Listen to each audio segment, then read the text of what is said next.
Que Dieu, dans sa miséricorde, dans sa bonté infinie, nous assiste. Salam alaikum rahmatullah ta'ala wa barakatuh. Au nom de Allah et de son prophète Mohammed sallallahu alayhi wa sallam. Que cette intervention du jour soit sous la protection divine et que le Seigneur Tout-Puissant guide nos pas afin que cette rencontre du jour soit une bénédiction réciproque. N'oubliez pas de vous abonner si vous êtes de nouvelles personnes sur ma page de Cheikh Oumar Keïta. N'oubliez pas de partager pour ceux qui n'ont pas reçu la notification, sans oublier que nous sommes sous restriction. C'est une sanction intelligente de Facebook pour empêcher le maximum de personnes de recevoir les notifications quand nous sommes en direct. Donc, faites le maximum pour être cette main tendue vers les inconnus. Soyez une bénédiction pour ces personnes-là. Je vous en prie, poussez les pouces bleus, les cœurs, et sécurisez si on peut, avec l'aide de Dieu le direct. Si vous avez remarqué, hier, après notre intervention, j'ai dû supprimer le direct pour la simple et bonne raison que, à la fin du direct, il y a eu un petit souci technique, c'était à mon niveau. On a fait l'entretien du groupe, donc je crois qu'il allait à une pause et puis repris. Alors, lorsqu'il y a eu cette coupure-là, vu que j'aime tout ce qui est excellent, tout ce qui est bien fait, j'aime la perfection, j'aime la qualité, j'aime pas l'à peu près. Donc, ces quelques petites secondes de coupure m'ont amené à supprimer tout le direct. Donc, ne vous inquiétez pas, ce n'est pas Facebook, ce n'est pas... Non, c'est Keïta lui-même qui a supprimé parce que je ne voulais pas que cela apparaisse dans mon travail. J'aime un travail bien fait. Même si ça se reproduit aujourd'hui, ne vous en faites pas, je vais supprimer encore. J'aime l'excellence, j'aime le travail bien fait, j'aime la finition dans le travail, j'aime pas à gauche, à droite. C'est la raison pour laquelle donc j'ai supprimé hier. Ce n'est pas autre raison, je vous en prie, restez serein. Ok. Alors, nous allons revenir sur ce que nous avons dit hier avec de nouveaux éléments par rapport à ce que la France, à travers ses ramifications, les présidents sous-préfets dans nos États, comment la France veut mobiliser toute l'Europe afin que ce ne soit plus la France qui soit vue, mais que ce soit le continent européen qui vienne cette fois-ci en Afrique pour défendre ses intérêts. Il est normal, nous devons, moi je le dis en toute honnêteté, toutes les télévisions numériques ou les télévisions sur les plateformes des réseaux sociaux, normalement, chacun à son niveau devait mener ce débat, faire en sorte que l'écho soit retenti jusque dans les plus petits villages en France, dans les plus petits cantons en Europe. Et moi, j'aurais même souhaité voir nos autorités s'exprimer. Parce que c'est le journal Le Figaro qui a fait l'entretien. C'est un journal français et celui qui a parlé, c'est l'ancien chef d'État des forces armées françaises. Si nos autorités s'asseyent, croisent les bras et puis ne disent rien comme d'habitude, bon, j'espère tout simplement que leur silence ne sera pas un silence de trop, un silence coupable. Je l'espère et je le souhaite pour eux. Et je dis, nos autorités sont en droit de demander des comptes à nos médias d'État. Aussi bien le RTM, RTB, RTN, dans le Liptako gourmand, nos médias doivent être interrogés sur leur mutisme par rapport à ceci. Alors, donc, s'il n'y avait pas, à supposer qu'il n'y avait pas de réseaux sociaux, Donc la France allait utiliser encore sa communication perfide, manipuler toute l'Europe et revenir en Afrique avec des forces conséquentes pour dominer nos États. Dieu nous fait la grâce. Nous avons la possibilité de nous faire entendre à travers les réseaux sociaux, à travers les plateformes. On a les télévisions numériques et aujourd'hui, nos télévisions sont sur les réseaux, nos radios, nos journaux. Alors comment comprendre que devant une telle gravité, nos médias d'État sont silencieux? En d'autres termes, est-ce que nos médias d'État sont quelque part complices de ce qui se passe? Parce que celui qui ne dit rien consent.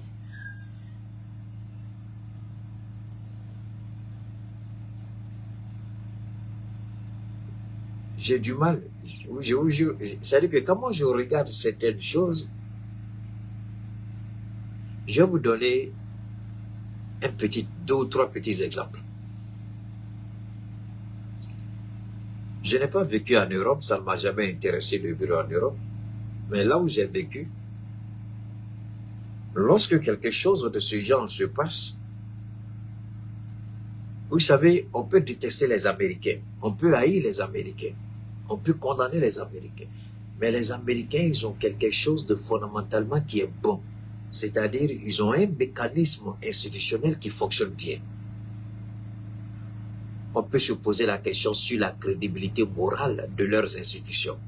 Parce que le fonctionnement d'une institution, il y a deux volets qui déterminent une institution. Écoutez très bien ce que je dis. Vous n'allez pas entendre ça ailleurs.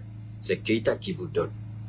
J'ai toujours dit, Dieu est une bénédiction dans ma vie et cette bénédiction, je la partage avec vous. Et ce que je vous dis ici, sans me vanter, vous n'allez pas entendre ailleurs. Même ceux qui se vantent d'être des journalistes de mérite, ils n'ont même pas cette intelligence-là pour comprendre ce que je dis. Ils font bien leur travail, ça c'est une certitude. Mais les analyses, là où j'amène le commun de mort, ils ne peuvent pas. Parce qu'ils n'ont pas. Ils n'y ont jamais songé. Donc écoutez, je vous en prie.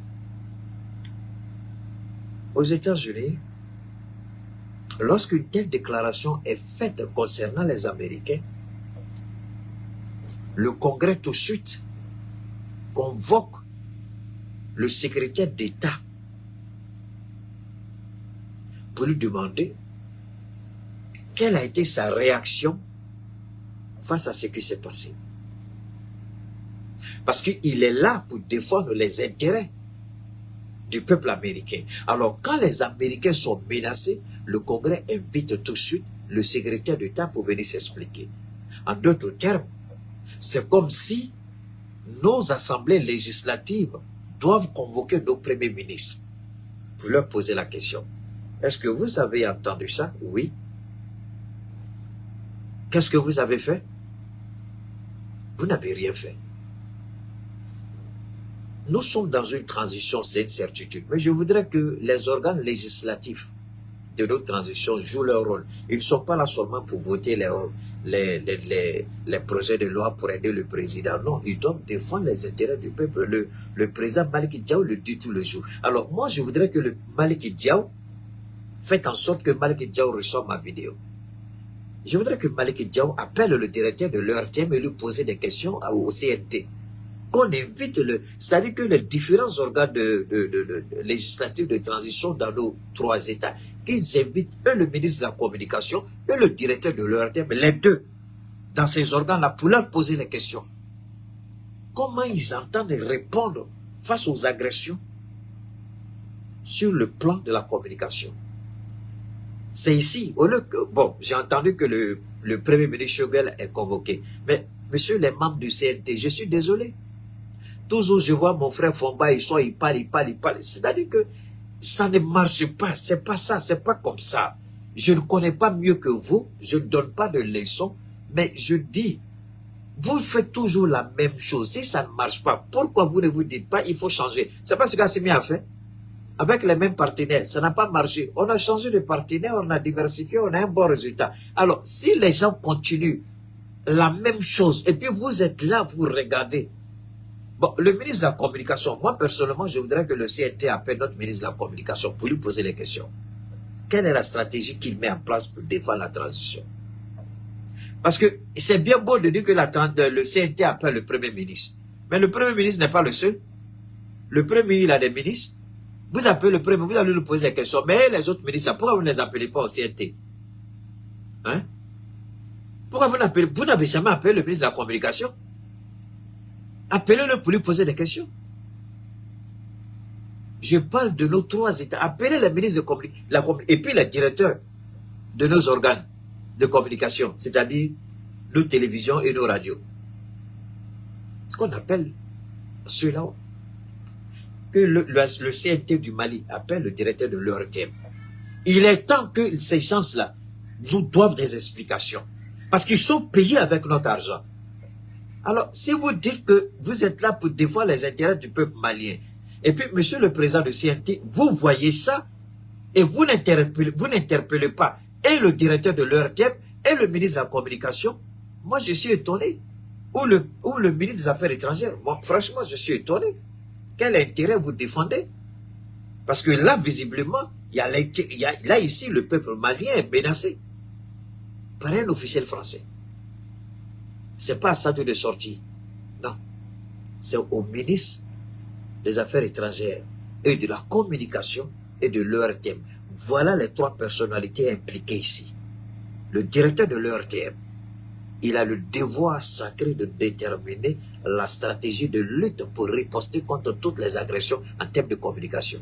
Aujourd'hui, à l'ERTM, il n'y a aucune stratégie de communication, à l'exception de ce qu'on voit sur les forces armées. Ils pensent que ça, là, c'est terminé. L'émission qu'ils font sur les forces armées, là, et puis, comme ils appellent ça, quelque chose de citoyen, là, c'est terminé, à Bana. Et puis, le passage de nos ministres, là, qui vont expliquer Malikoura Tassara 2, là, ils ont fait 1 et 2, à Bana. Émission citoyenne sur les femmes, là, à Bana. À Bana, c'est fini. Voilà leur stratégie. Est-ce que vous croyez sérieusement que vous allez aider la transition avec ça? Vous voulez aller ça quelque part?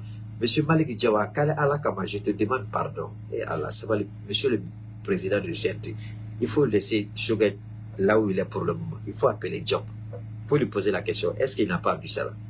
Il faut appeler le ministre de la Communication. Quelle est la stratégie de l'ORTM pour protéger et défendre les intérêts du peuple malien de la transition? C'est là, moi c'est là que je vous attends. Parce que ça là c'est dangereux, monsieur le président du CNT. C'est dangereux. C'est très dangereux. Baka Fomba, ils parlent wow, wow, wow. Ça c'est bien beau, mais ce n'est pas ça. Souvent, je ne sais pas si les CNT ou il est activiste, c'est mon frère, hein? On se comprend. On se parle, donc il n'y a pas d'animosité entre Fomba et moi. Mais on s'est dit la vérité. Alors, il est temps que le CNT s'implique dans la stratégie de communication de la transition. Parce que jusque-là, il n'y a aucune stratégie. Aucune. Sinon, je dis bien sinon, on sera sorti pour répondre à ce monsieur. Quelle structure le Mali a mis en place pour défendre les intérêts du Mali lorsqu'il y a ces genres d'attaques? Quelle riposte le Mali a mis en place? Quelle riposte le CNT a mis en place? Quelle riposte l'AES a mis en place? Quelle riposte les États du Sahel ont mis en place pour répondre à de telles choses, à de telles situations? Il n'y a aucun plan de riposte. Rien. Comme toujours, on attend que les activistes sortent et puis ils parlent, ils font le palabre et puis c'est terminé. Bon, j'espère que Dieu va aider chacun. J'espère que Dieu va aider. Parce que, wallahi, billahi, tallahi, si vous continuez ainsi, si vous ne commencez pas à déterminer, parce que ces gens-là, ils sont en train de se préparer. Ils sont en train de se préparer. Quand ils sortent, et puis on dort là, on ne fait rien, on est silencieux là, ils comprennent, ils disent, ah, ils dorment encore, ils n'ont rien compris dans la communication. On va leur montrer ce que c'est que la communication. Vous savez combien de millions d'euros la France, l'Angleterre, l'Allemagne, l'Italie, l'Espagne, le Portugal, tous ces pays du Schengen, vous savez combien ils mettent comme millions d'euros en termes de communication, et vous savez ce que le Canada, le Japon, les États-Unis mettre en termes de communication. Ah. Et puis nous ici, là, on dort, on n'a pas encore compris ce que c'est que la communication dans nos États. On s'amuse encore avec. Parce qu'il y a des gens qui sortent, qui parlent pour nous, c'est terminé. Tant qu'eux vont parler, on est à l'abri. Elle a gagné. J'ai dit pour moi, elle a gagné. Elle a gagné. Alors donc, on va répondre, on va revenir encore pour recadrer ce petit fonctionnaire raté, d'ancien chef d'état-major de l'armée française. Le Burkina, on va revenir sur Burkina qui a encore réquisitionné et pardon, réceptionné de nouveaux équipements. Cette fois-ci, ce sont des blindés qui sont venus de l'Égypte. On va parler. Je vous en prie, continuez de partager. Continuez de partager. On va...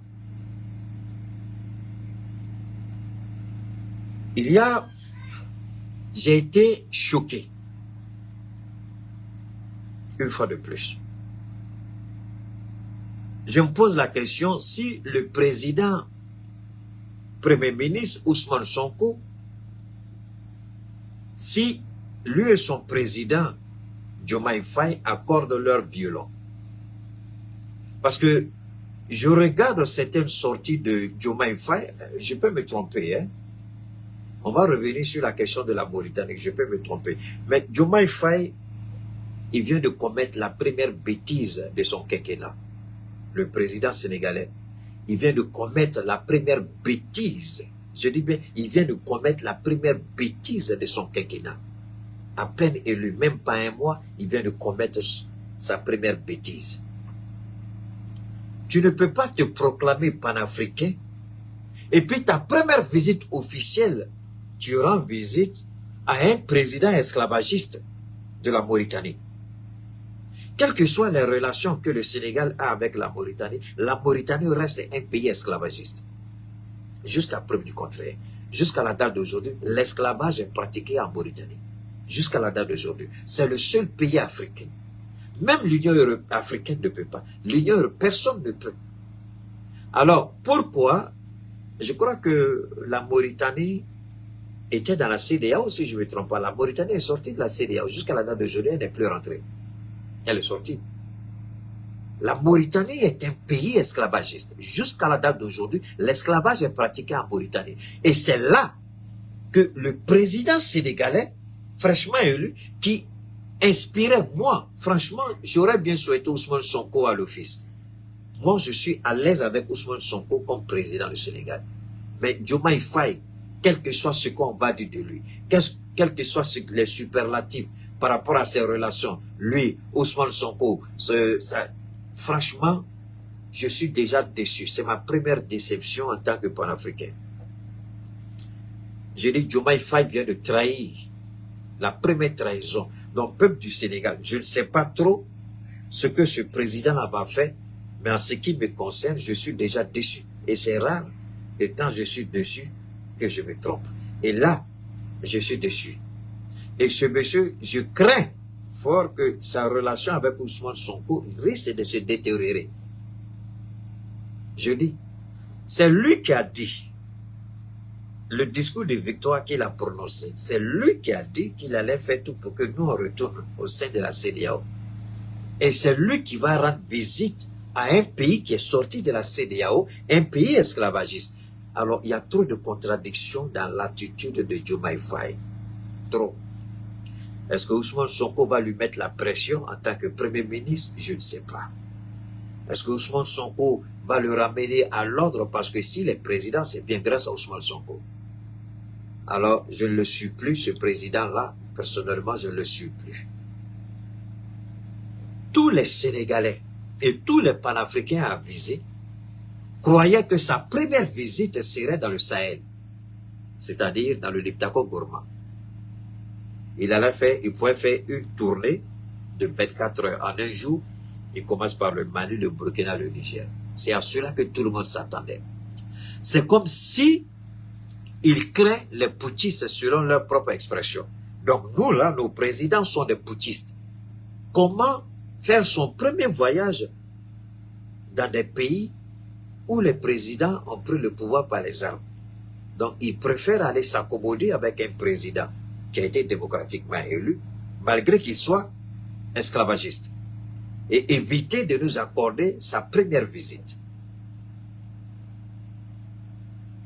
Je peux jurer sans risque de me tromper, même mettre ma main sur le Coran. Si Ousmane Sonko était président, sa première visite serait au Mali, au Burkina et au Niger. Diomaye Faye, je ne lui fais pas confiance. Nathalie Yam avait dit à l'époque qu'elle ne fait pas confiance à Diomaye. Je lui ai dit qu'elle était beaucoup trop vite pressée et que ce n'était pas bon. Je vois qu'elle avait raison. Je ne fais pas confiance à Diomaye. Je le dis honnêtement, peuple du Sénégal, vous avez mené un combat. C'est vrai que c'est vous qui avez souffert dans la chair. On vous a accompagné, on vous a soutenu. Mais votre président, il est en train de commettre des erreurs. Premier voyage, première erreur, c'est pas bon. Qu'il fasse beaucoup attention. Je ne sais pas ce que Ousmane Sonko va dire. Je ne sais pas comment il va se rattraper. Mais il commence à faire des bêtises et ça fait beaucoup. On va se poser des questions. Est-ce qu'il sera en mesure de négocier le franc CFA? Est-ce qu'il va appliquer le programme de gouvernement du PASTEF?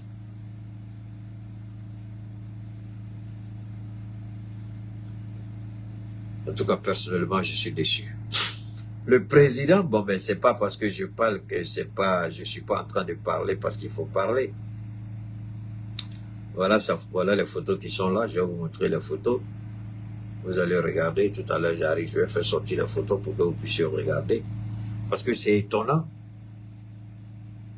La Mauritanie n'a jamais accompagné le Sénégal dans ce combat. Le Sénégal a eu courage. Le Sénégal s'est inspiré de notre engagement, de notre résilience. Ousmane Sonko l'a dit. Je demande à mon frère Assimi Goïta de tenir bon. On viendra l'aider. C'est ce que Sonko a dit. La Mauritanie ne s'est jamais intéressée parce que c'est un pays esclavagiste et raciste. La Mauritanie s'en fout des Noirs. Et toi, pauvre petit noir sénégalais, raté comme je sais pas, excusez-moi, mais noir comme du charbon, tu crois que tu allais en Mauritanie, là, ça va te blanchir? Vraiment, c'est pas vrai. Je n'ai même pas envie de parler de ce gars-là, tellement je suis déçu de lui. Ce président sénégalais-là, tellement. Alors, voilà ce qui est dit ici, Non, ça c'est le Burkina, après on va revenir au Burkina. Alors, je vais lire et puis on va continuer parce que je n'ai même pas envie de perdre mon temps avec ça. Le président de la République du Sénégal, Bassirou Diomaye Faye, ce jeudi a effectué, 18 avril, une visite officielle en Mauritanie. Cette visite est le premier déplacement du chef de l'État sénégalais à l'étranger depuis sa prestation de serment le 2 avril. C'est ce qu'il a fait. Il allait en Mauritanie. Bon, Sénégalais, voilà votre président. Commencez à le ramener à l'ordre. Parce que cette visite-là, ce n'est pas une bonne visite. Cette visite-là aura des répercussions sur la suite de son agenda. Je vais vous dire quelque chose de très simple. Le premier visite d'un président élu détermine la suite de son mandat. Je répète, un président élu, sa première visite à l'étranger détermine la suite de son mandat. Quand tu vas rendre visite à un pays esclavagiste, à un président esclavagiste, à des racistes qui ne t'ont jamais soutenu, qui ne t'ont pas accompagné, alors que le peuple malien, burkinabé, nigérien t'ont accompagné, vous ont accompagné dans ce combat. Tu as été un traître, Bassirou, moi je le dis, tu as trahi la cause, mais j'espère que tu vas te ressaisir. Je n'ai plus rien à te dire, mon frère. Il faut continuer comme tu veux. Les Sénégalais t'attendent au tournant. Voilà, maintenant revenons sur la visite de nos autorités, eux aussi, en Mauritanie. Mais il y a eu un précédent. Pourquoi nos autorités sont allées en Mauritanie? Non, moi je fais entièrement confiance à Ousmane Sonko et aux Sénégalais. Mais je ne fais pas entièrement confiance au président élu, c'est tout. C'est une différence, il faut faire la différence. Tu ne peux pas mettre tout le monde dans le même panier et puis les frapper, c'est injuste de ta part. Tout le monde n'est pas pareil.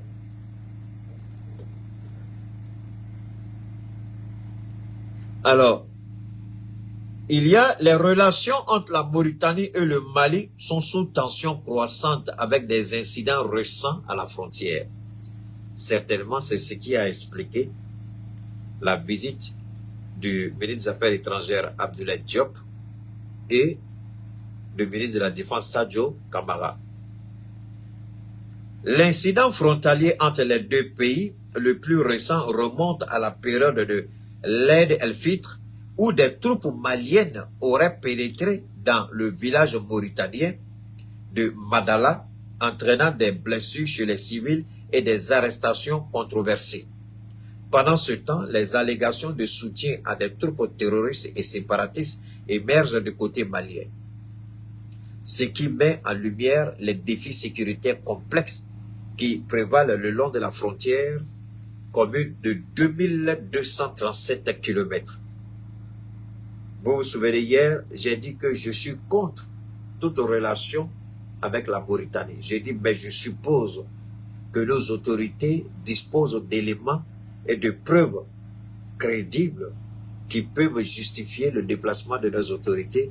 Je ne dis pas que c'est la preuve formelle qui est là, mais c'est une des raisons. Et je remercie Dieu, parce que quand vous parlez, il faut parler avec raison gardée. Il ne faut pas parler et puis exagérer.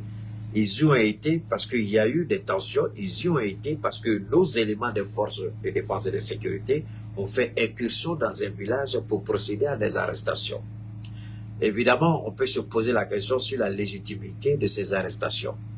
Mais quoi qu'il en soit, c'est parce que par le passé, l'Algérie, je dis l'Algérie, la Mauritanie, a fait exprès pour laisser sa frontière poreuse, c'est-à-dire laisser sa frontière ouverte pour que des terroristes viennent commettre des exactions et se replier en Mauritanie, parce que la Mauritanie, c'est un territoire. Rentrer en Mauritanie, c'est comme si nos forces de défense entrent en Mauritanie, c'est comme une déclaration de guerre. Il ne faut pas qu'on se blague. Mais pourquoi la Mauritanie n'a pas réagi? Je voudrais, même si je n'aime pas le pays esclavagiste, même si je n'aime pas le président raciste qu'ils ont, je remercie les autorités mauritaniennes pour leur sang-froid, parce qu'ils ont maîtrisé, ils se sont maîtrisés. La même situation s'est passée en Côte d'Ivoire, vous vous rappelez, pas dans des conditions identiques, mais deux soldats des forces armées de Burkina Faso sont entrés en Côte d'Ivoire, je crois, pour aller acheter du thé, de la cigarette, et puis du sucre, quelque chose comme ça. Donc, avec leurs armes, la population a été paniquée, et tout de suite, on est venu les arrêter. Il y a eu incursion des forces de défense et de sécurité de Burkina Faso en Côte d'Ivoire. Les Ivoiriens ont utilisé leurs hélicoptères. Ils ont fait des tirs de sommation. Heureusement, personne n'a été blessé. Sinon, s'il y avait un mort d'homme, le Burkina aurait réagi tout de suite et pas, ce serait la guerre entre les deux pays. Contrairement à la Côte d'Ivoire, qui est belliqueuse, la Mauritanie, même si on ne l'aime pas, a su garder raison et a tempéré. Raison pour laquelle le président Goïta, certainement, a envoyé le ministre des Affaires étrangères, Abdoulaye Diop, et le ministre des Forces armées et des anciens combattants, Sadio Kamara, ils se sont rendus en Mauritanie, portant un message du président. Certainement, le président, effectivement, nous avons fait incursion en Mauritanie pour aller arrêter des gens qui ont commis des exactions. Donc, on peut légitimement se demander, se poser la question, quel est le contenu du message? Sans avoir lu le contenu, je peux tout simplement imaginer. Dans un premier temps, le Mali présente ses excuses, c'est tout à fait normal, parce qu'on a fait une incursion sur un territoire souverain. Donc, obligatoirement, on doit présenter nos excuses, mais en même temps, cette incursion, même si elle n'est pas acceptable sur le plan du droit, légitimement, elle était fondée. Parce qu'il faut faire la distinction entre la légitimité et comment on appelle ça, et la légalité. Merci. Il y a une distinction entre la légitimité et la légalité. La légalité repose sur le droit. Ok? La légitimité repose sur ce que moi, en tant que être souverain, en tant que doté de toutes les capacités ou de tous les droits civiques et constitutionnels, donc toute décision est légitime parce que la Constitution me donne le droit à la légitime défense. Donc, il y a une distinction entre ce que la loi permet et ce que la légitimité permet. Dans ce cas, le Mali avait le droit, même si c'est discutable. Je vais vous donner un autre exemple. Vous avez vu Israël qui a bombardé le consulat de l'Iran en Syrie. Eux, ils se disent que c'est de la légitime défense.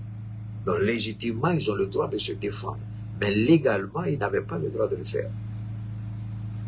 C'est pas tout. Tout récemment, en Équateur, ils ont fait irruption dans un consulat. Ils sont allés arrêter l'ancien vice-président Équateur, je ne sais pas là, qui avait demandé asile au sein du consulat de... Oh merde, quel est ce pays-là? Il y a un pays latino-américain là, dont les forces armées sont entrées pour aller arrêter le vice-président. Il y a eu une violation de la souveraineté de cet État-là. Les Américains, par moment, même les Chinois, vous avez vu aussi l'assassinat du journaliste Khashoggi, ou bien quoi là, en Turquie, qui a été tué au sein du consulat de l'Arabie Saoudite en Turquie. Donc, légitimement, on peut se poser la question pourquoi ils ont fait. Mais sur le plan souverain, la Turquie, il y a un crime qui a été commis sur le territoire turc. Donc, ces genres de choses, Équateur, et puis, je sais pas, il y a Équateur et puis un autre pays là. Donc, vous voyez, c'est un peu complexe. Donc, le Mali envoie des gens. Mais dans le message, on peut aisément se dire que le Mali a expliqué son action. Du fait que il y a eu riposte entre les forces armées et des groupes terroristes qui sont rentrés dans le village pour aller se réfugier. Donc, ils ont été poursuivis jusqu'en Mauritanie. Excusez-moi. Alors, donc, ça, c'est quelque chose qui est fondamental, qui est important. Alors, quand vous regardez,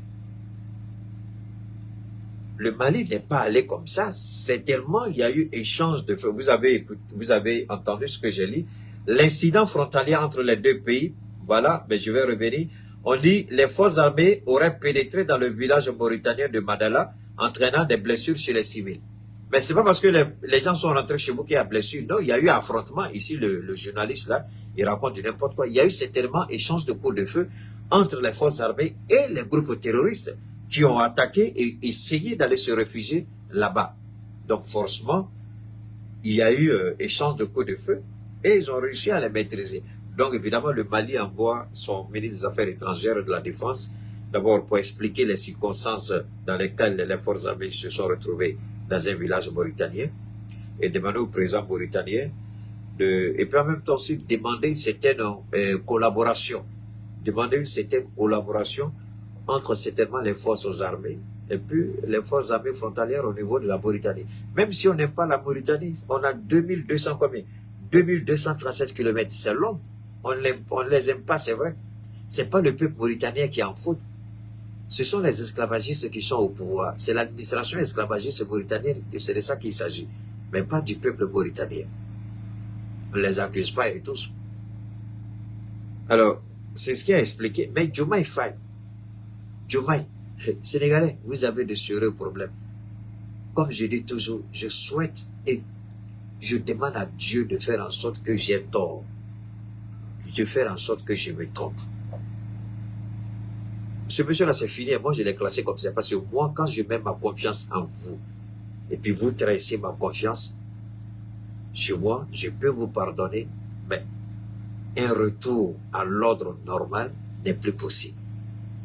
Je vous pardonne, mais dire que nous allons reprendre comme si rien ne s'est passé, ça ne se passera plus jamais. C'est terminé.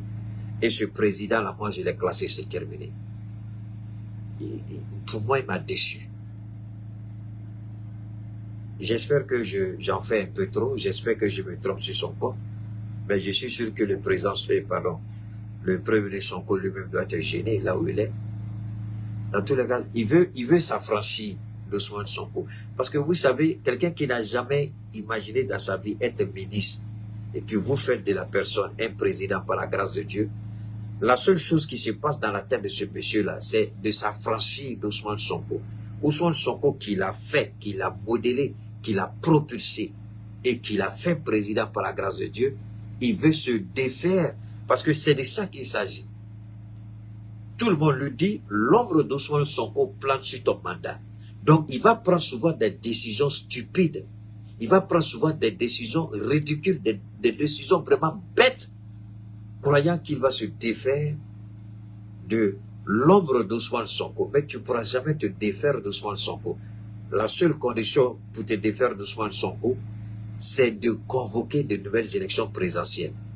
Et cette fois-ci, là, tu vas contre Ousmane Sonko. Si tu gagnes, là, tu te... Sinon, jusqu'à la fin de ton mandat, c'est l'homme d'Ousmane Sonko. Même si tu ne veux pas d'Ousmane Sonko comme Premier ministre, le monde saura que tu es un traître.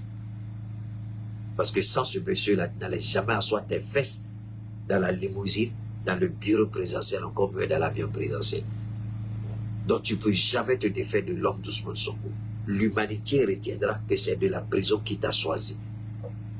Quel que soit ce que tu vas faire, tu ne pourras jamais te défaire de cela. C'est des réalités qui vont te suivre jusqu'à ta mort.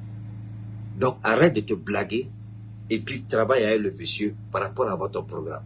Au lieu de vouloir... Parce que ce déplacement-là, au nom de Dieu, Ousmane Sonko n'allait jamais le faire. Je vous le jure, au nom de Dieu, Ousmane Sonko n'allait jamais faire ça.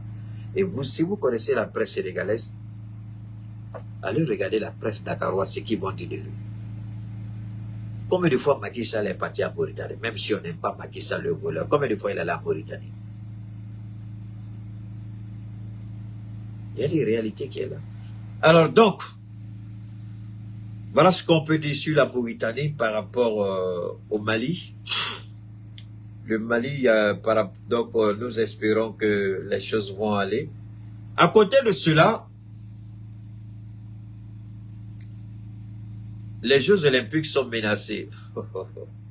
Vous êtes au courant de ça, hein? On ne va pas parler de ça, tout le monde en a parlé. Alors on va revenir au Burkina d'abord avant de terminer avec le Mali. Donc le deuxième volet de notre intervention, le premier volet c'était le Sénégal, ce voyage controversé, inapproprié. Personnellement, il a trahi tous les panafricains parce qu'aucun panafricain ne supporte la Mauritanie qui est un pays esclavagiste. Hier, on l'a suffisamment développé. Alors si c'est à la Mauritanie qu'il a réservé son premier voyage, c'est son problème. Alors donc, quelque chose d'extraordinaire s'est passé au Burkina Faso, les gars. 3 diplomates français déclarés persona non grata publiés il y a 4 heures. Le ministère burkinabé en charge des affaires étrangères, dans un communiqué en date du 16 avril 2024, informe l'ambassade de France à Ouagadougou que 3 de ces diplomates sont déclarés persona non grata sur le territoire national de Burkina Faso. Il s'agit de Guenel Abouzit, Hervé Fournier, conseiller politique, et Guillaume Roy Sacher, conseiller politique. Puis que ces 2 qu'il s'agit sont les 3 diplomates de l'ambassade de France au Burkina Faso que le Burkina veut et demande leur expulsion sans une forme de délai. Ces personnes renvoyées pour activités subversives sont ainsi priées de quitter le territoire burkinabé dans un délai de 48 heures. Merci au Burkina Faso. Merci au président capitaine Traoré pour la promptitude, l'intelligence, la détermination, le patriotisme avec lequel il gouverne aussi bien et intelligemment le Burkina Faso. Je vais vous donner un petit exemple avant d'aller sur ce petit pervers, ancien chef d'état-major des forces armées. Nous avons décortiqué hier. On va revenir un peu là-dessus, vu que j'ai supprimé la vidéo d'hier. Donc ne croyez pas que c'est Facebook, c'est moi-même, à cause de ce léger petit problème qu'on a eu, et les quelques secondes à la fin du direct. Hein? Je vous ai toujours dit une chose, et beaucoup de gens ont spéculé sur l'intervention de la CEDEAO. J'ai dit, pour une intervention dans un pays, je répète une dernière fois, pour une intervention dans un pays, il y a des éléments essentielles pour intervenir dans un pays. Il y a ce qu'on appelle, merci pour le cœur, il y a ce qu'on appelle le renseignement sur le terrain, les informations crédibles. Si vous écoutez la narration de Tamsir, le gars là, le Burkinabé qui fait la narration là, des frappes dans la reconquête des territoires, laissez-le. Allez regarder la guerre en Ukraine. Toutes les informations qu'on dit, on dit toujours frappe avec précision. Les informations, les drones. Vous ne pouvez pas intervenir militairement dans un pays si vous n'avez pas le minimum d'informations. Sinon, vous allez dans un cimetière, dans un tombeau ouvert. Ce qui a expliqué pourquoi la CEDEAO ne pouvait pas militairement intervenir, parce que la CEDEAO n'avait aucune visibilité au Niger. Parce qu'il faut des traites, il faut des informations pour que vous puissiez savoir où mettre les pieds. Dans une opération militaire, les yeux de l'armée, ce sont les renseignements. Les oreilles de l'armée, ce sont les renseignements. Les pieds de l'armée, ce sont les renseignements. Les renseignements vous disent, là où vous mettez les pieds, voilà la situation. Le renseignement vous dit, ce que vous regardez, au-delà, voilà. Le renseignement vous dit, ce que vous entendez, ce n'est pas ça, mais voilà la réalité.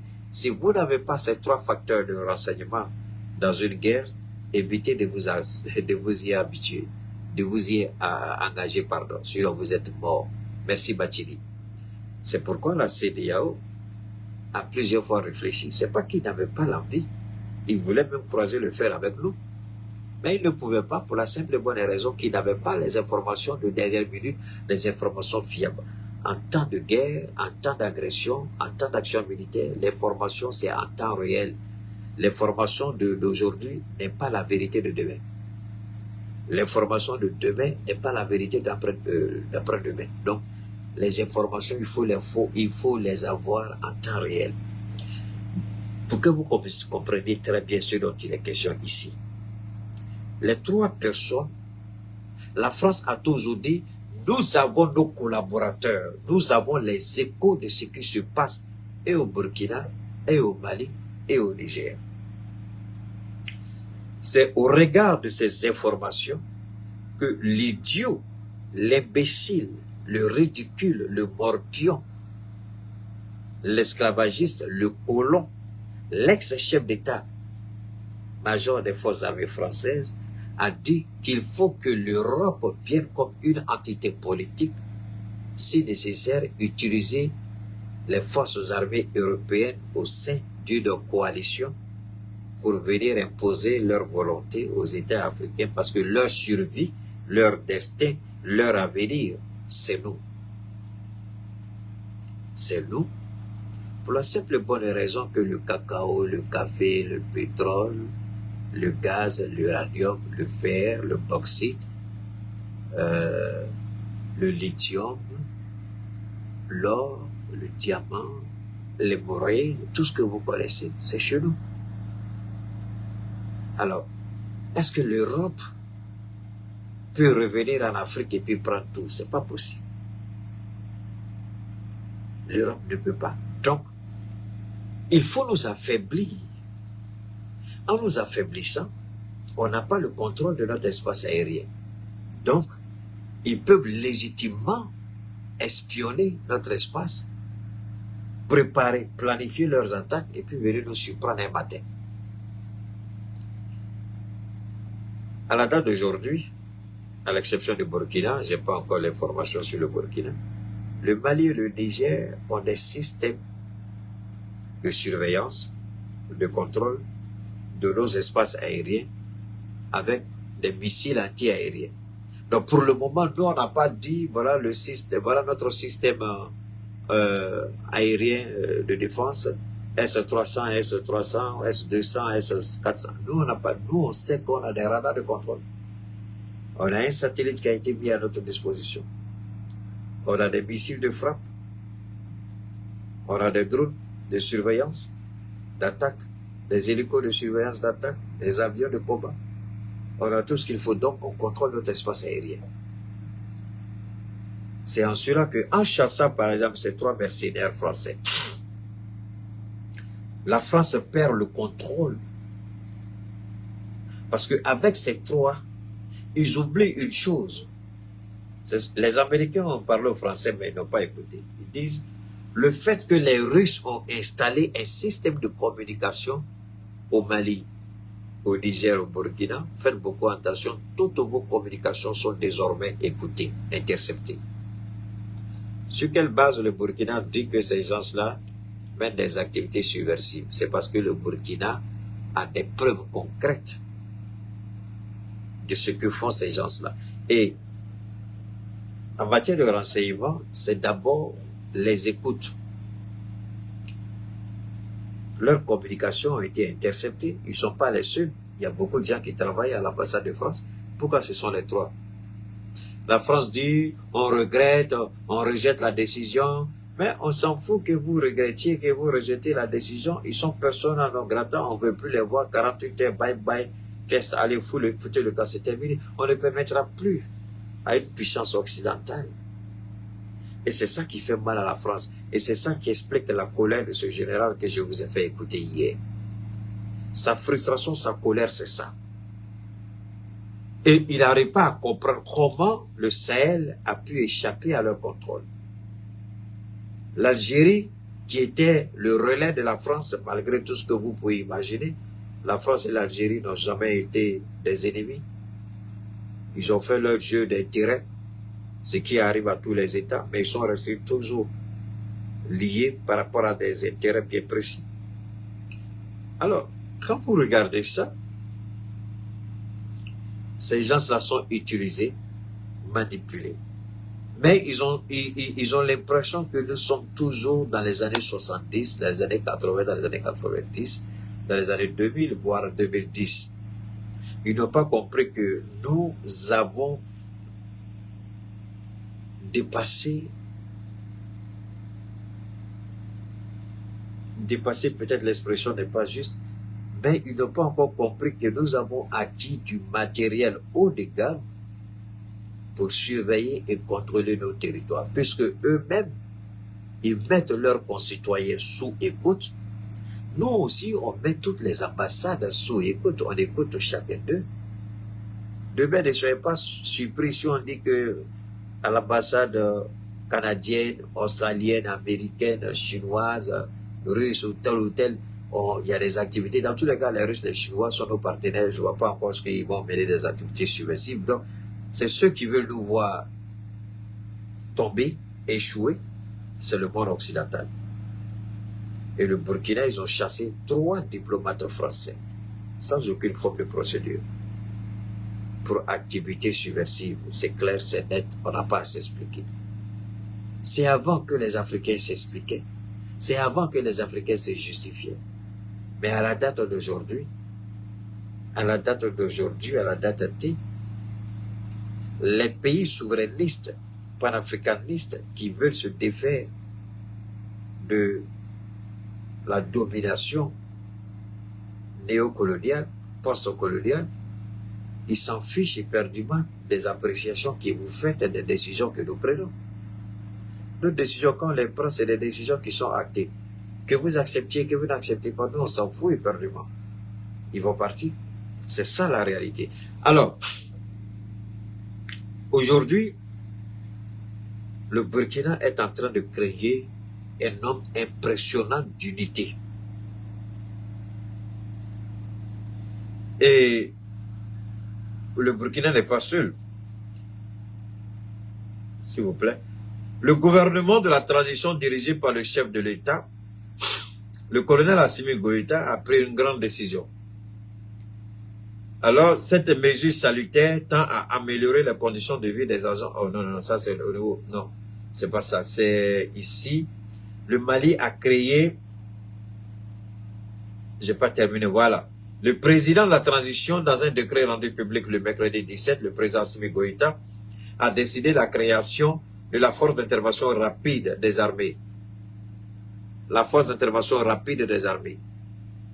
La force d'intervention rapide, c'est une unité spéciale, c'est une unité d'élite avec des moyens conséquents, avec des équipements de dernière génération.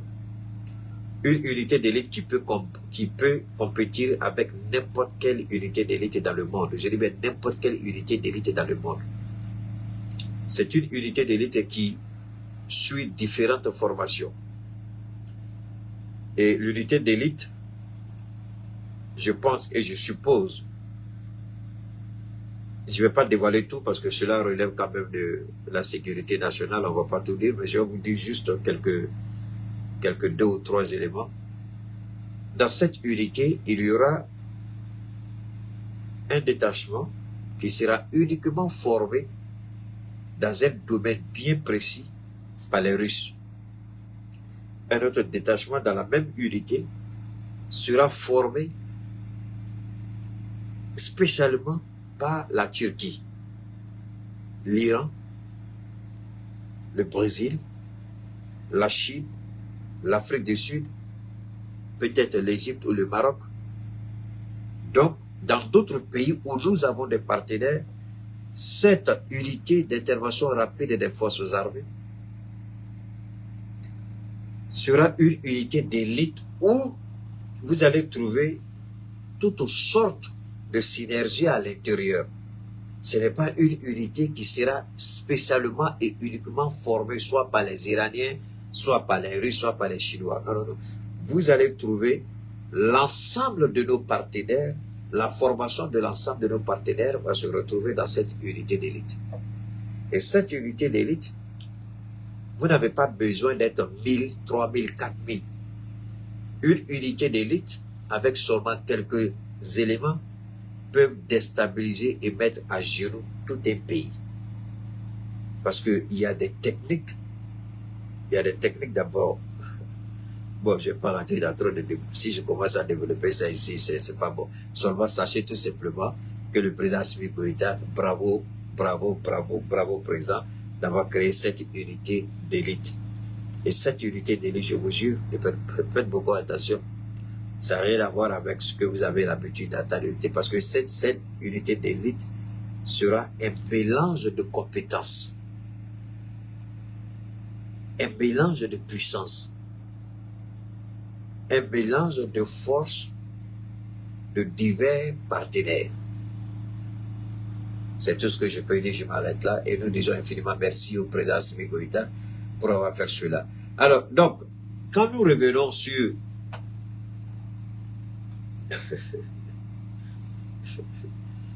alors, c'est compliqué, c'est compliqué.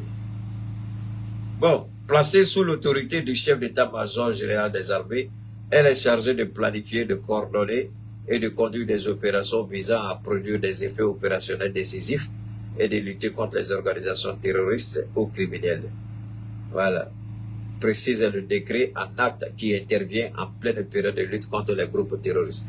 Alors, quand vous regardez ça, est-ce que vous pensez réellement que nous n'avons plus le complexe d'infériorité face aux puissances armées occidentales? C'est quand vous avez cette infériorité morale, psychologique, que vous voyez les forces armées néocoloniales comme étant des forces de capacité à vous détruire. Nous, au Mali, au Burkina, au Niger, avant je disais Sénégal, mais à cause des bêtises du nouveau président sénégalais, là, Faye, là, je ne sais pas s'il n'est pas en train de trahir Ousmane Sonko lui-même, mais moi je ne peux plus citer le nom du Sénégal dans mes interventions. En tout cas, si c'est Sonko là, je cite Sonko, mais ce gars-là, c'est fini, moi je l'ai mis à côté. Alors, donc quand vous regardez, je reviens, faites monter le mercure, partagez, je vous en prie. La mise en place d'une telle unité répond à plusieurs besoins. On l'a dit, organisation opérationnelle, résultats décisifs, lutte contre le terrorisme, mais ce n'est pas seulement lutte contre le terrorisme. Je vous ai dit, je le répète, pour garantir notre monnaie, je le dis, pour garantir notre monnaie, ce n'est pas des petites forces armées qui peuvent faire d'une monnaie, même si la monnaie est puissante, même si la monnaie est forte. Il y a une chose, si vous avez un état faible avec une monnaie forte, votre monnaie, le petit blanc va s'arranger pour dévaluer votre monnaie. Votre monnaie sera désappréciée. Vous savez, j'ai lu quelque chose tout récemment sur la banque d'investissement de la BCAO. Et cette banque d'investissement de la BCAO, vous savez que nos États ont des actifs là-bas, les 3 pays. Vous devez retenir toutes ces choses-là. Parce que quand nous devons sortir du franc CFA, nous devons sérieusement bien réfléchir. Donc cette banque, les Américains ont fait une étude, je crois, hier ou avant-hier. J'ai vu l'étude. L'étude dit que la sortie des 3 pays de la CEDEAO va fragiliser la banque. Et là encore, jusque-là, les Américains, parce que c'est une étude, c'est comment on appelle ça, la notation a été faite par les Américains. Je crois la banque ils ont ramené sa notation à B. Dans le monde des finances, dans le monde de l'économie, une fois que votre économie est notée comme B, c'est mauvais.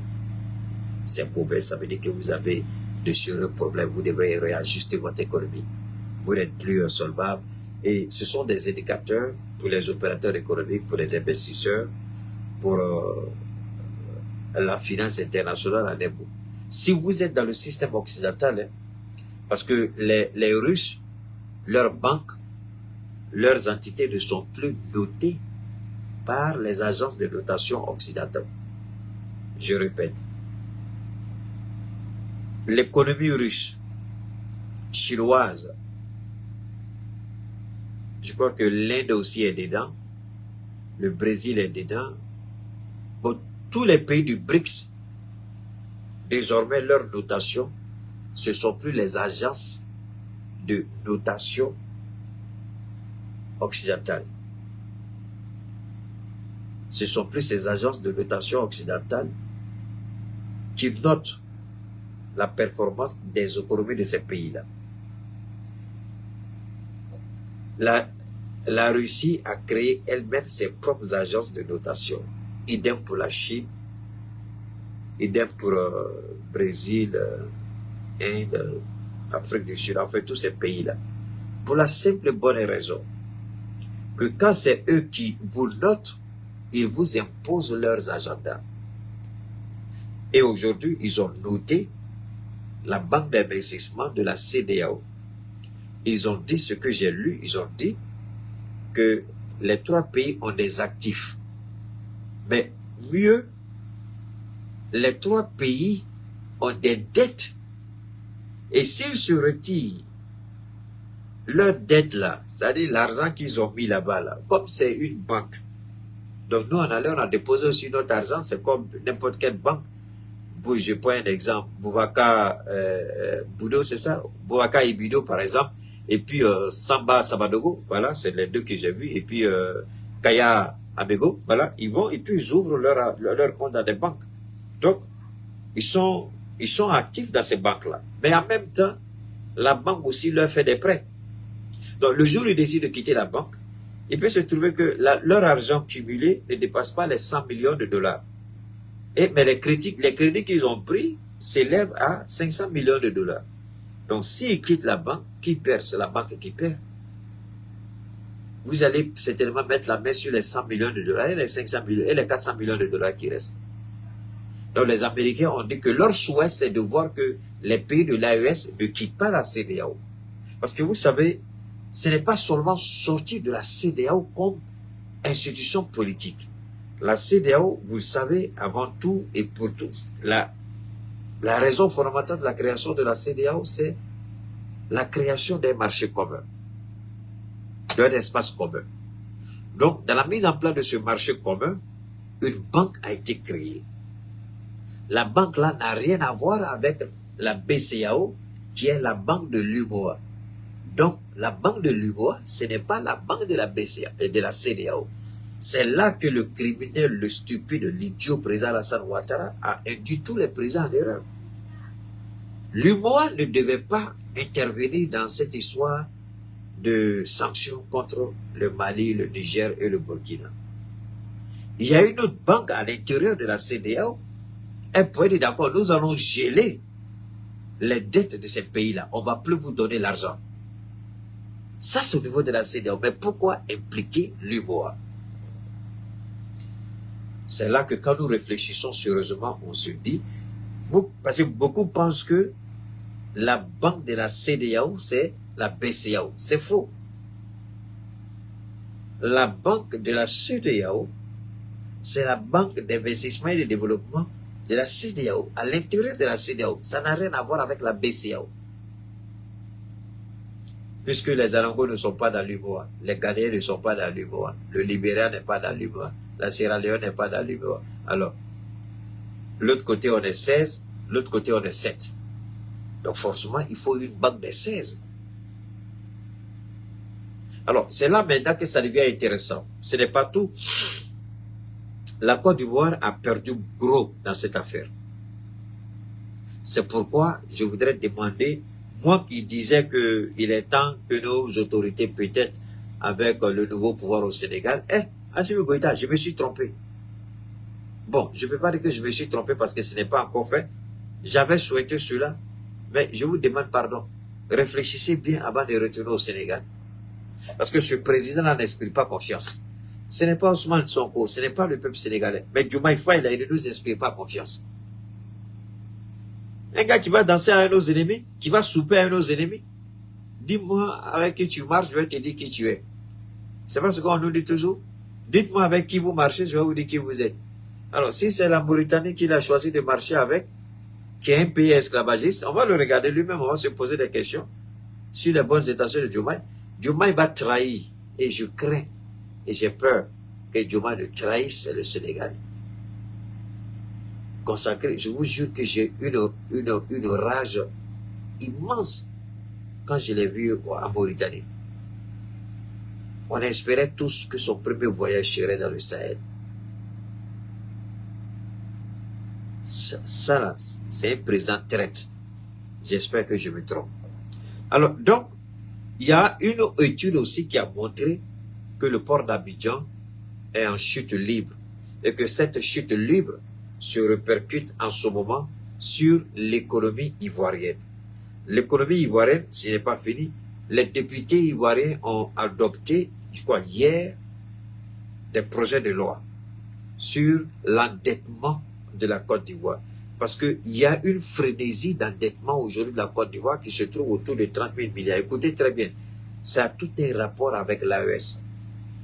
Ce que je suis en train de faire maintenant, c'est la géoéconomie haut de gamme. C'est la géoéconomie à un niveau supérieur. C'est la géoéconomie qui va permettre à chacun de bien comprendre ce que se joue, contrairement à ce que vous avez l'habitude d'entendre. Nous ne détenons pas la vérité absolue, mais nous pensons que ce que nous disons repose sur une vérité absolue. C'est totalement différent. Je ne suis pas détenteur de la vérité absolue, mais ce que je dis se repose sur une vérité absolue. Donc faites la différence entre les propos que j'ai tenus. Alors, quand vous regardez l'AES, on est enclavé, on est pauvre, on est désertique, on n'a rien. C'est nous qui allons souffrir, c'est nous qui allons bégayer, c'est nous qui allons demander pardon, c'est nous qui allons ramper, c'est nous qui allons manger la poussière. Mais curieusement, il s'est trouvé que le premier élément pour supporter notre économie, c'est l'énergie. Il s'est trouvé que on vient de signer un contrat de 150 millions de litres avec le Niger, le Mali devient le premier client du Niger en termes de fourniture d'hydrocarbures. Ça, c'est un. Donc, on ne va plus acheter au dehors. Il n'y a plus à faire de frais de douane. Il n'y a plus à faire des frais de transport. Il n'y a pas à faire, on a fait la commande, ils ont bloqué en cours de route, ça ne peut pas venir parce que au port d'Abidjan on a bloqué, au port de Dakar on a bloqué, ou bien avant d'arriver au port de Guinée, on a bloqué dans un autre pays, on a fait ceci. On prend du Sénégal, on prend du Niger et puis on amène chez nous. Mais c'est pas fini. Pour assurer la sécurité, parce que quand on a annoncé cela, et alors, c'est maintenant que le direct devient doux. C'est maintenant que ça devient doux. Installez-vous. Je vais boire un peu. Parce que là, ça devient doux et ça devient intéressant. Hein? Ça devient doux. Ça devient doux et ça devient intéressant. Pati Sakanao. C'est pas vrai. Allez, on va se reposer un peu. Je bois un peu. Partagez, pompez les cœurs.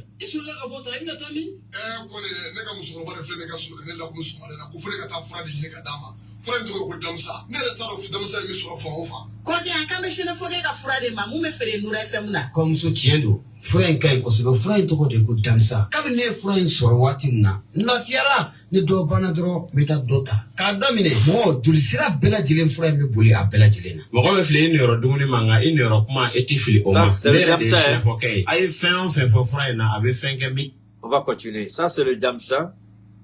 Chaque fois quand je sors et je reviens, je me dis, j'ai pris beaucoup trop de poussière, trop de choses. Alors, ici, c'est le cocktail du 12 et du 14. Il y a un peu de 12S dedans. Il y a un peu de dodo dedans. Bon, en fait, c'est un cocktail à peu près de 5 Damsa. Hein. Donc, ça, c'est bon. Consommez Damsa une fois pour toujours. Même si vous n'êtes pas malade, vous n'avez pas besoin d'être malade pour consommer Damsa. Je ne suis pas malade, mais voilà ma tasse de Damsa. Je suis en train de boire. On continue. Modonola ne domara do ya tirmuso shuka kene ka franka ka kasa musarwa ko ko wale danta de muso ka kono mi mbanti wala tuguni nga dara la dongila e bidon kilesa o ko fa na bidon duru de sa sisa ne no kera tire ka sababu ke ala ne de frakel kama ala baraka la bi ne ya e jona nyemo ko sira ka papier ta ka di amana ka mango carte professionnel o tike ganza ni koma ke ko ti don fray bana mana ki fara kolo fa o fanfe abe du ka sama ka bo fara kolo la be ki la fia ka ke ina fo ibolo Choco. Damsa, fura la kikado. O kofe, anye segesegeli ke fura wera la kerenkerenera inafo diabeti ani tension. Ka antege da abana kise ere kan, wala sa anga sega mogo nafani aye. Ko fara damsa ko inka, ni ala sona ma anga sega mogo bo uka digun kono. Kone nigo amu mamu yoro kaja, fusina fake aka telefon numero besoro. Mwenye mpalima ke aka nega tufusira obesoro. Oto dore imago bala, amana ke mwenye fura ku yenye fura tasi mogo urema, ibise ka sina fuke ka yere wile 75 01 63 95 Walma 66 11 78 49 Noka gele mamma il se ki se fa biribiri katamu ye jangele bugu bolofantina yere krefla la ye yama sina foga yin ngali ke mamma la bela jeli ma yoro yidla kone yo mana adamsa ko amita nyine ana soma be anga tanyon fe. Alors c'est le Damsa. Merci infiniment à tous ceux qui sont restés. Alors beaucoup de gens continuent de nous contacter. Merci pour la confiance. Les gens se posent toujours la question, est-ce que le Damsa peut guérir complètement du VIH-Sida? Évidemment que vous serez guéri complètement du VIH-Sida. Est-ce que la drépanocytose, la maladie de Pakistan, le cancer, la ménopause précoce, ovulation compliquée, manque de virilité, mollesse ou faiblesse au niveau de l'homme, manque de désir, manque d'envie, fatigue générale, drépanocytose, arthrose, kyste, obésité, c'est ça? Quand on est obèse, en gros, les gens qui sont obèses. Alors, et puis le manque de sommeil, le stress, tout ça et autres. Le Damsa, c'est une gamme de, j'allais oublier, l'ulcère d'estomac, ulcère gastrique, hein, hémorroïdes internes et externes, tout ça et autres, l'anémie, tout ça, On peut pas, c'est tellement de maladies. Donc, le DAMSA tourne autour de 20 produits, hein, une gamme d'à peu près 20 produits. Et chaque produit est bon dans son domaine de prédilection. Mais en ce qui me concerne, très souvent, je présente au maximum 3 à 4 produits. Le DAMSA 12, le DAMSA 14, le 12S et puis le DAMSA de dos. Le DAMSA de dos, le dernier de notre création, c'est, je ne sais pas si je peux obliger, mais je suis étonné, sinon tout le monde devait avoir ça chez lui. Tout le monde, à un moment donné, on a tous l'insomnie. On a tous des problèmes d'anxiété, des problèmes de pression à un moment donné. Et beaucoup de fois, quand on se réveille, on a l'air d'être fatigué, on a l'impression que toute la nuit, on nous a frappé, battu, on se lève avec des courbatures, des fatigues. Et souvent, quand on se réveille, même, il y a des douleurs au niveau de la tête, tout ça. Mais le dodo, sans vraiment vanter ce produit-là, est le remède efficace pour les troubles de sommeil, les douleurs inutiles, fatigue chronique, constipation chronique. Maintenant, le 14, lui, c'est un peu général. Il touche un éventail assez élargi de pathologies. Le 12, quant à lui, comme je le dis toujours, lui, il a la faculté de régénérer les cellules, de booster le système immunitaire de défense, et puis de guérir un certain nombre aussi de pathologies. Il est très efficace parce qu'il a prouvé et continue de prouver. Les gens continuent d'appeler tous les jours pour nous donner vraiment, pour nous dire infiniment merci parce que le DAMSA est en train d'agir convenablement. Maintenant, si on compte le 12S, ça c'est spécialement par rapport au VIH-Sida, l'anémie, la drépanocytose. Hein, ce qui, bon, le traitement du VIH-Sida, c'est 2 options. Soit vous prenez le 12S, simple, pour guérir, effectivement, il n'y a aucun problème, vous allez guérir. Mais très souvent, je combine le 12S au 12. Pour la simple et bonne raison que le VIH-Sida, le virus, il affaiblit votre système immunitaire de défense. Donc, en utilisant le 12 déjà, vous travaillez au niveau de votre système immunitaire de défense. Vous le mettez au point. Et en même temps, les cellules mortes, les cellules malades, donc vous facilitez la tâche au 12S. Donc, en combinant les deux, vous avez un meilleur résultat, beaucoup plus vite, et un résultat beaucoup plus rassurant. Mais l'autre, je ne dis pas que c'est bon, mais c'est moi-même qui propose ça. Et tous ceux à qui nous proposons, Dieu merci, quand ils prennent, ils ont des résultats à moyen ou à long terme. Pardon, à court et moyen terme, pas à long terme. Court et moyen terme. Voilà.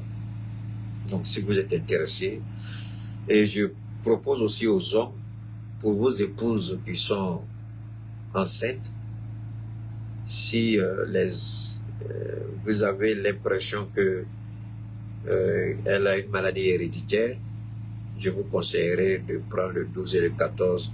D'ailleurs, je conseille à toutes les femmes qui sont déjà bénites avec un enfant déjà qui se développe à l'intérieur, je conseille à toutes les femmes enceintes sans exception de prendre le 12 et le 14 pour accompagner leur grossesse.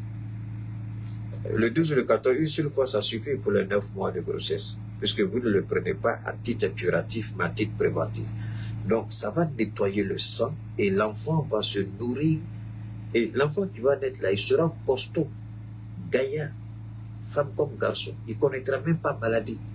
Parce que déjà, à la formation, l'enfant a reçu tout ce qu'il faut. Donc, en venant au monde, il est déjà préparé. Et il devient hyper intelligent. Ça, j'allais oublier. Il deviendra hyper intelligent. Donc, pour les femmes enceintes ou les femmes qui viennent de découvrir qu'elles sont enceintes ou qui veulent être enceintes, je vous en prie, que le 2 et le 14 soient votre compagnon le temps de la grossesse. Vous allez m'appeler. Il y en a même qui vont dire, Keita, on va donner ton nom. Parce que là, ce que tu as dit est tellement vrai que c'est bon.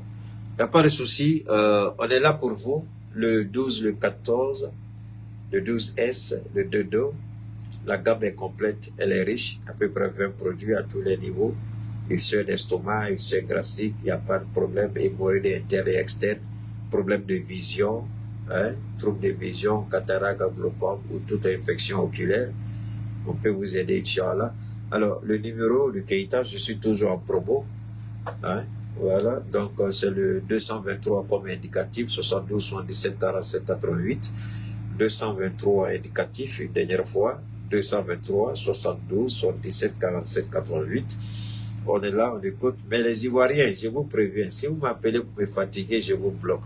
Parce que les Ivoiriens, ils ont cette tendance-là à fatiguer les gens.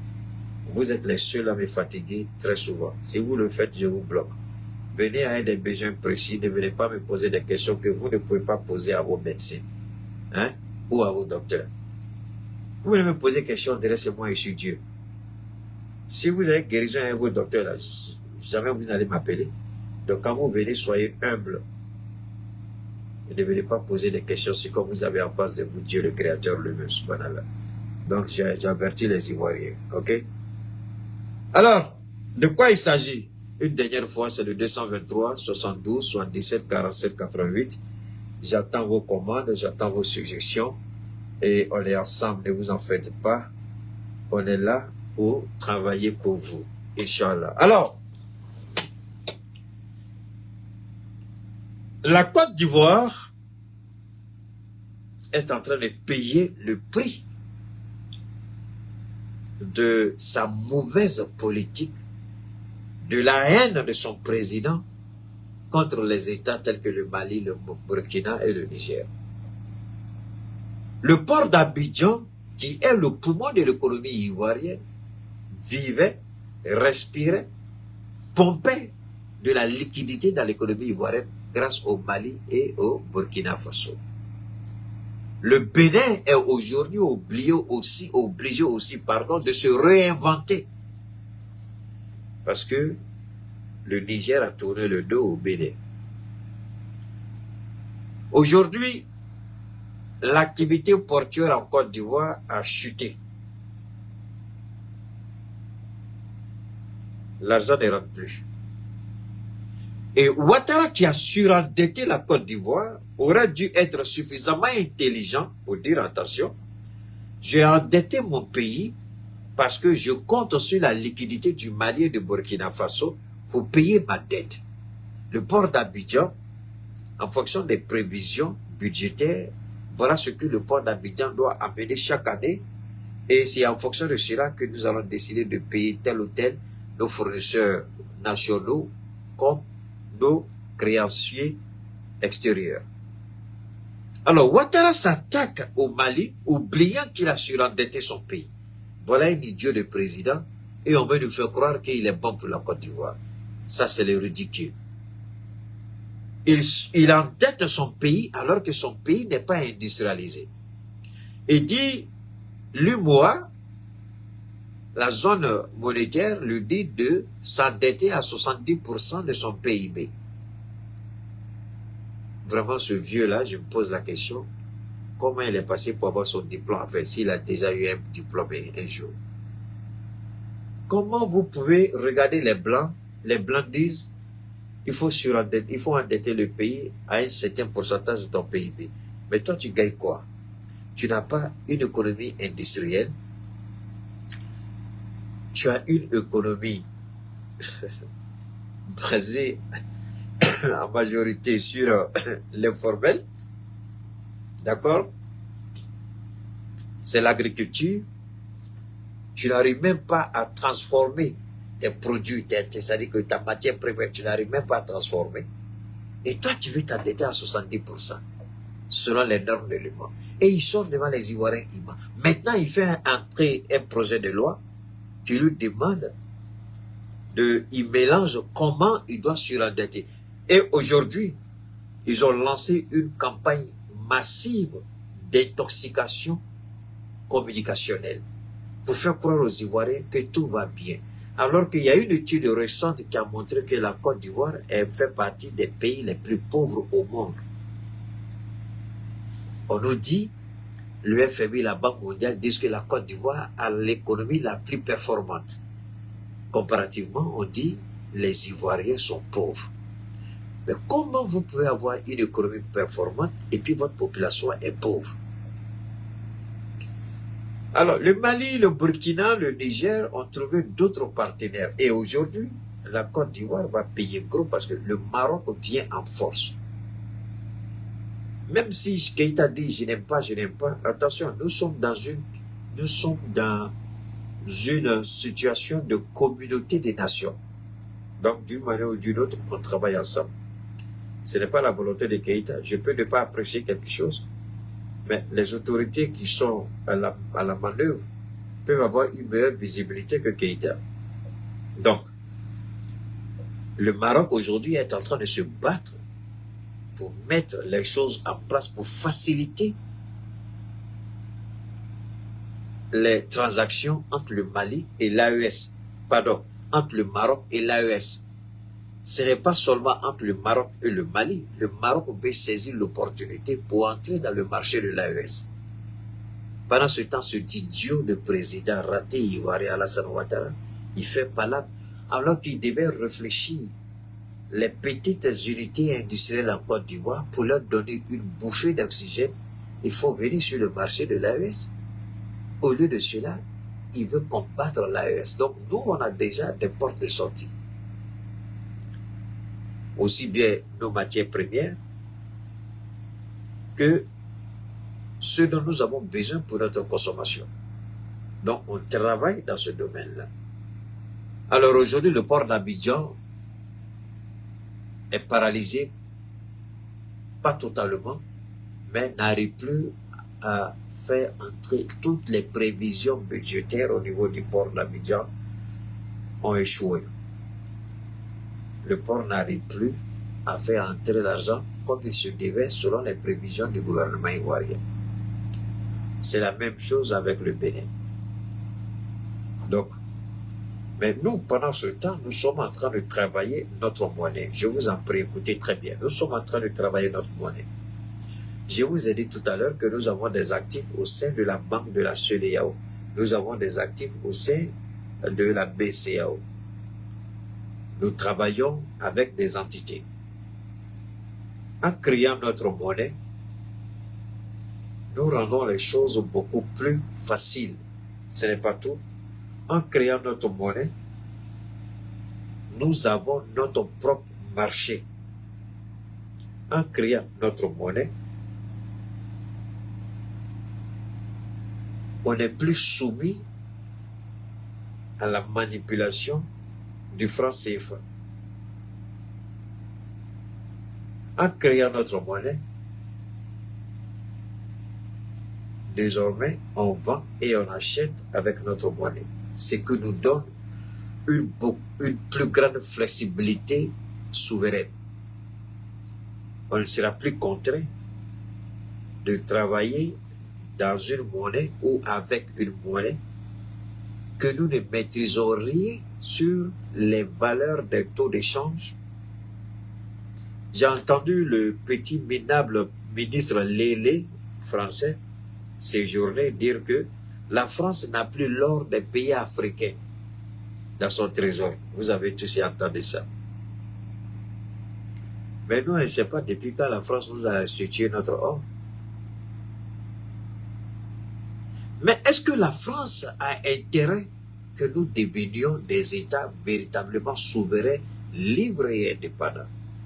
Vous avez entendu le général corrompu, vendu, stupide, idiot, l'ex-chef d'état-major des forces armées françaises, qui préconise une action européenne contre les Africains.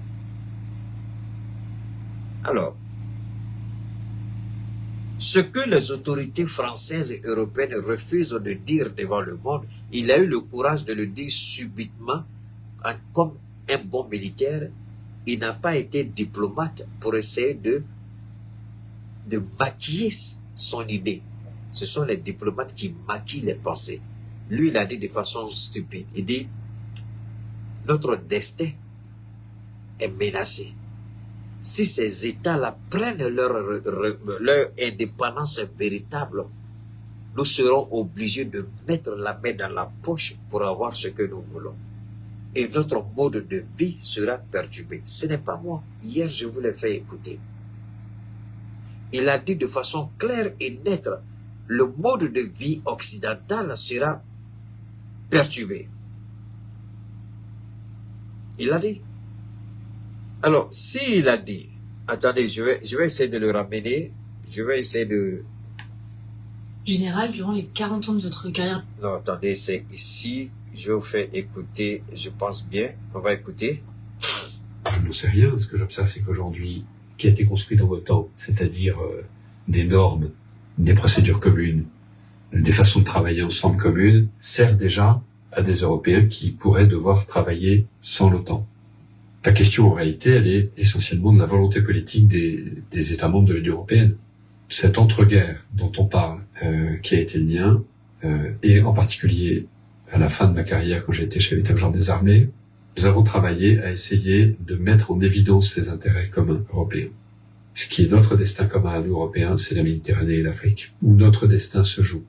Et donc nous avons en permanence essayé, nous Français, d'entraîner les Européens dans cette prise de conscience de la nécessité d'agir. Il dit, Subhanallah, eh Allah. Ouh. Vous savez, quand vous avez une vision nette et claire des menaces potentielles liées aux propos de cet idiot et voir que jusqu'à présent, on dort chez nous, je n'ai pas encore vu une vague de condamnation, de protestation, voire même faire des analyses percutantes. On veut mettre une stratégie de communication au sein de l'AES. Est-ce qu'on prend en compte ces gens de menaces? Un homme peut parler pendant 1 heure, 2 heures. Rares sont les personnes qui, pendant 1 heure ou 2 heures, disent des choses nouvelles chaque fois qu'ils parlent, ils parlent. Et Dieu merci, je fais partie de ces gens-là. Pendant 2 heures de temps, je peux parler. Et chaque propos, vous allez trouver des éléments nouveaux. Pas de la répétition. Mais les 12 minutes 37 d'interview de ce gars-là, il n'y a que 2 éléments fondamentaux et un seul qui détermine tout le tralala qu'il a dit. Nous, Français, on a essayé d'entraîner les Européens avec nous. Regardez l'expression, le verbe qu'il utilise. On a essayé d'entraîner, de conduire, d'appeler les autres. Venez. Ça veut dire que vous avez dit quelque chose qui a marqué la psychologie, l'esprit, la pensée, la conception, la réflexion des autres. Sinon, vous n'avez pas besoin de les entraîner. Chacun va retrouver son compte sans que vous ne dites quoi que ce soit. Quand vous allez vers une femme que vous voulez épouser, si elle n'a pas son compte avec vous, quels que soient vos beaux discours, elle s'en fout, elle prend sa route, elle est partie. Vous n'avez pas besoin de l'entraîner. Mais si vous l'entraînez avec vous, ça veut dire qu'elle n'est même pas consciente de ses propres intérêts et c'est vous qui lui dites où se trouve son intérêt. Vous la manipulez pour qu'elle vienne avec vous. Mais sinon, si elle a une idée claire, vous n'avez pas besoin de la convaincre. Elle sait tout de suite que vous êtes celui qu'il lui faut. C'est simple. La relation humaine est basée sur ce principe. Nous avons des intérêts convergents, des intérêts communs.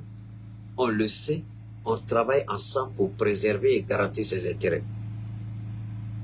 Mais, si c'est un qui se bat pour vous convaincre de la nécessité que vos intérêts se trouvent avec lui ou elle, c'est dangereux. Donc, il dit que la France a essayé d'entraîner toute l'Europe.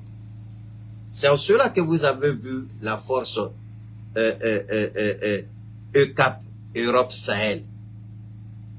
Vous commencez à comprendre? Je vous en prie. Tous ces pays ont leur ambassade chez nous. Mais on a vu ces Européens-là vouloir entraîner nos armées. Au Mali, on a vu. Au Burkina, on a vu. Au Niger, on a vu.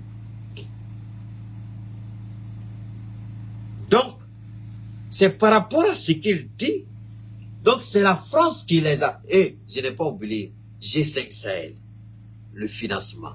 L'argent est venu d'où? Qui finançait le G5 Sahel? Qui finançait Takuba? Qui finançait les opérations françaises dans le nord du Mali? C'était l'Europe. Donc la France se portait garante des intérêts de l'Europe en Afrique. Volés et pillés. C'est pourquoi je vous dis, l'Algérie n'est pas un partenaire fiable.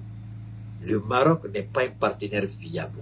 En ayant des relations avec ces pays-là, nous devons garder en esprit et rester sur nos gardes que ce ne sont pas des partenaires fiables.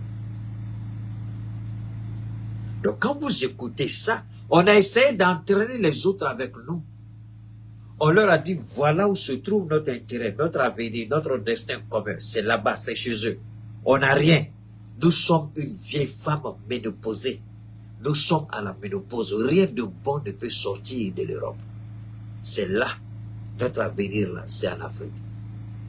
Faisons en sorte que ces gens-là ne soient jamais conscients de leur véritable valeur. Faisons en sorte que ces gens-là ne soient pas conscients de leur véritable force, de leur véritable puissance. Parce que le jour où l'Afrique va prendre conscience de sa capacité, de sa force, de sa puissance, et se dire, sans l'Afrique, l'Europe va mourir de faim, c'est fini pour nous. C'est ce qu'il essaie de dire ici. Collectivement, en Afrique et en Méditerranée. Et je suis absolument désolé de voir l'échec de nos engagements au Sahel. Et je pense que de toute façon, nous aurons à nous reposer la question. Parce que nous ne pouvons pas imaginer avoir à nos portes un continent entier qui est en train de s'enfoncer dans la destruction des appareils de gouvernement et des États, s'enfonce dans une forme de chaos, de guerre civile dans beaucoup de pays et de plus en plus de pays, dans des difficultés qui sont liées aux évolutions climatiques, qui sont encore plus dramatiques sur des populations vulnérables comme les populations africaines. En plus, un continent qui va connaître une explosion démographique comme aucun continent n'en a jamais connu. Et donc imaginez que ça se passe là, dans les 10-20 ans qui viennent, et que ça n'aura pas de conséquences sur l'Europe, parce que nous vivons dans une sorte de bulle protégée par je ne sais quoi d'ailleurs. C'est tout simplement inconscient. Et donc je pense que cet intérêt commun-là devrait un jour faire que l'Europe se décidera à agir comme une entité politique et qui ira défendre elle-même ses intérêts.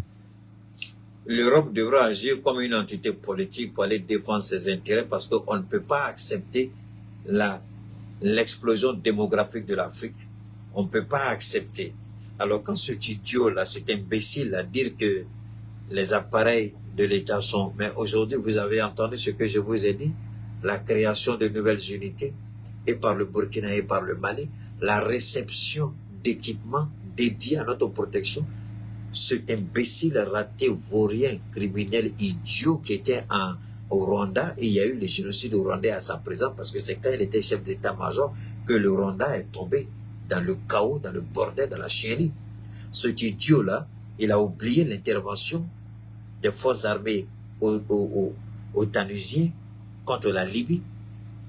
Depuis tout le temps, depuis 1960 jusqu'à la date d'aujourd'hui, quelle armée africaine peut se dire qu'elle est une armée véritablement professionnelle, une armée puissante, une armée capable de défendre les intérêts souverains de son État?